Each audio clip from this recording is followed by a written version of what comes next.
This is Corona Reviews, and welcome to the Kobe Project. Join me as I go through the history and performance of the Nike Kobe line and see which model makes it to the top. Welcome back, everybody. This is episode 3 of the Kobe Project. This is the one I'm really excited for. This is the one, along with the Zoom Kobe 2, that really pushed me to create these reviews and just made me very curious about the whole series. When I first saw this shoe back in 2008, I'll admit I was baffled. It looked like no other shoe, let alone basketball shoe that I had ever seen. And yeah, let's just call it what it is. It wasn't too pretty to look at.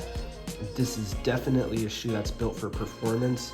This is the Nike Zoom Kobe 3, aka the waffle maker shoe. What the hell? Maybe I'm the only one that calls it that. Anywho, these Kobe signature shoes, more than any, really had me wondering what they felt like on foot, on court, when trying to hoop, which is what they were built for. As I've said before, I have not seen many reviews on these bad boys right here, any at all really. So here's my review and my personal opinions on the Nike Zoom Kobe 3. And before we do continue, I do want to thank you guys for being patient. Sorry for the wait. A lot of different things that have been going on here with life and just, I'm sure you guys go through it the same. But I'm back here and I do intend to finish out the series. I will try to go in order and just be patient with me, guys. I'm back and I'm going to finish the series out for sure. So to start off, the Nike Zoom Kobe 3 was released in 2007. These are actually the first shoes designed in tandem with Eric Avar as well as Kobe.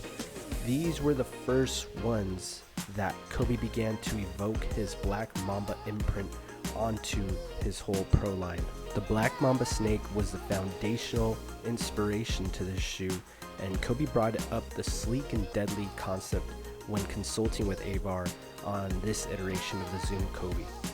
The waffle design is supposed to represent a basketball net, although it has been mentioned to appear as the skin of a snake. So also a little thing here is you can even see the tips right here. These are supposed to represent the eyes of the snake as well. Neat little Easter egg.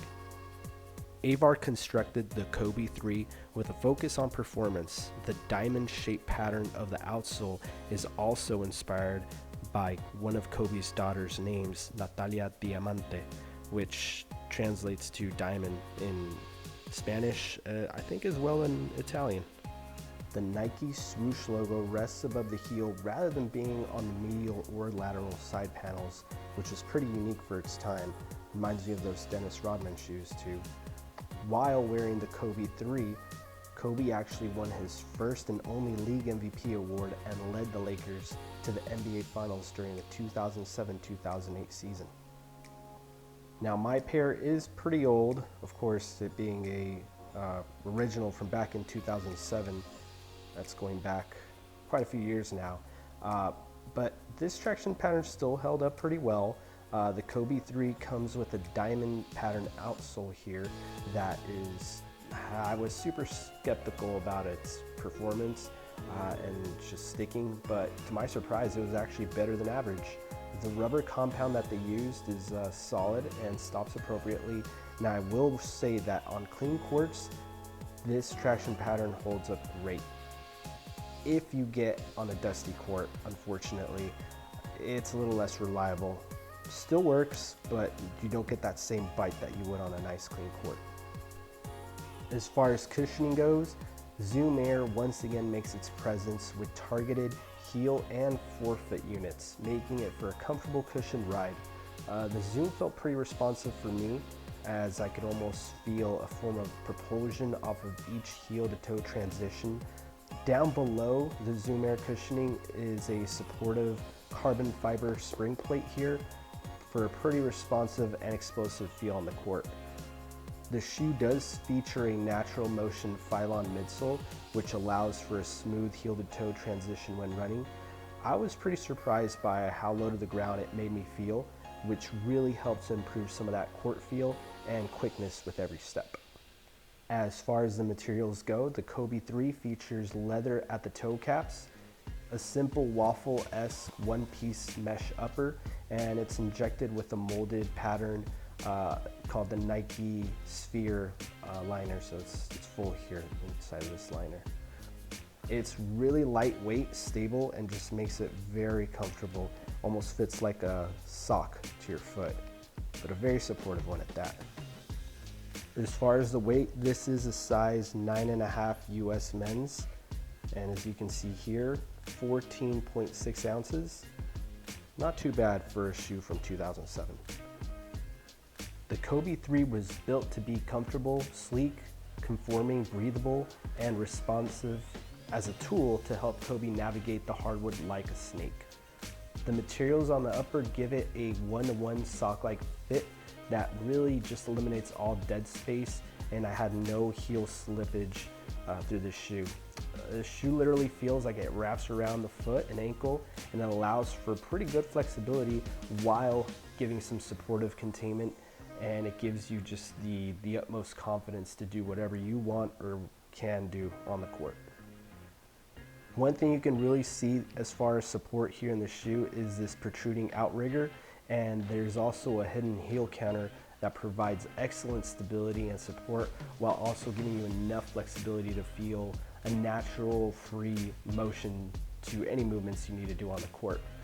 Combined with the carbon fiber midfoot shank, my foot felt real stable and supported with all the movements, and there was no pains, no tightness, no bunions, none of that stuff. It was one of the most comfortable shoes I still have yet to play in. So as far as any closing remarks here, Kobe has actually named the 3s as one of his favorite sneakers of all time as far as his Kobe line. This is something that a lot of people get really surprised about, but it makes sense because of all the emotions that he experienced in these shoes, including the pain and misery of losing against the Celtics in the finals, as well as the joy of winning his first and only MVP. That makes this shoe just so special in his eyes. Can you talk about maybe like your 3 favorites and why those were your favorites?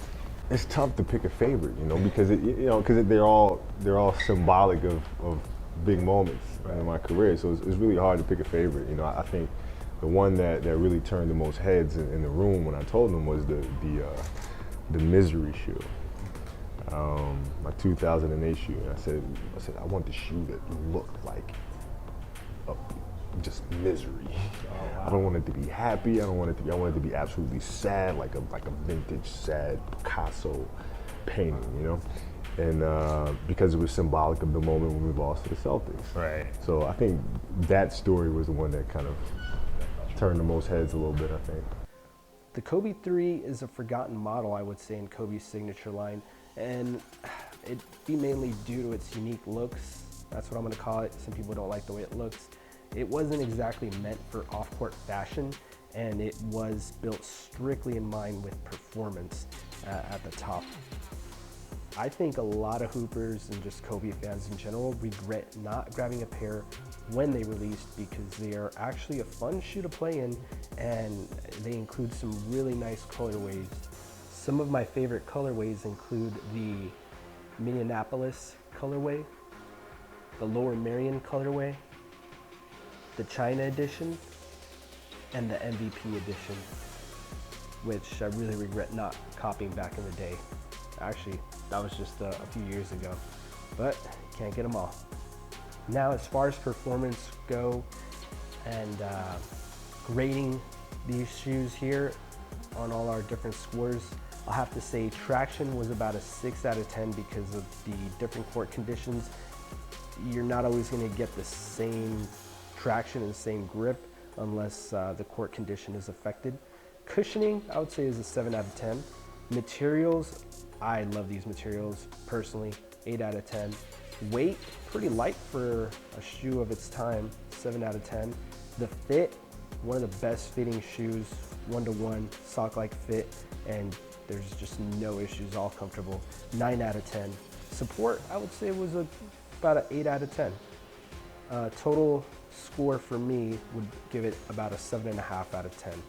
One of the better performing early Kobe models, in his line, and one of the shoes that I would say really started to separate Kobe and his line with performance in mind and innovation that just saw steps and steps up with the next models and iterations.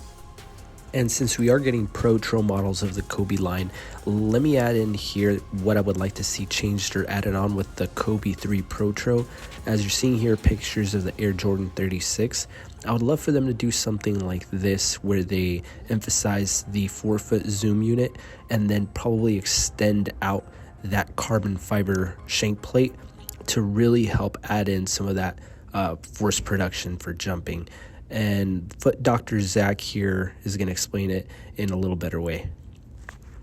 This 4-foot zoom air unit, as well as the full length zoom air unit, the stiffer shank on the 36s, as well as this tread bridge, do work together to create a wicked energy storage and release mechanism. When that 4-foot zoom unit gets loaded, it stores in all that potential energy, but because there's this bridge between the forefoot and rear foot pods, what happens is the entire shoe gets loaded, and that energy basically gets stored throughout the entire shoe versus a shoe with just 2 tread pods. And because there's that more rigid shank, these shoes are able to release a lot more energy once you fire your muscles. The full length zoom air unit helps too, but just to a lesser extent than these other components. So as Foot Dr. Zach explained, that bridge is really the biggest thing and the main thing that really helps to propel and allow the energy transfer to create a little bit more explosive power. I think this can be done with the Pro Trail model if you hollow out maybe some part of the inside to create a sort of internal bridge, and I would love to see it. I mean, particularly for me because I love explosive play, jumping, and dunking. So that is my review for the Kobe 3. I hope you guys enjoyed it. Please like and subscribe and stay tuned for the next episodes.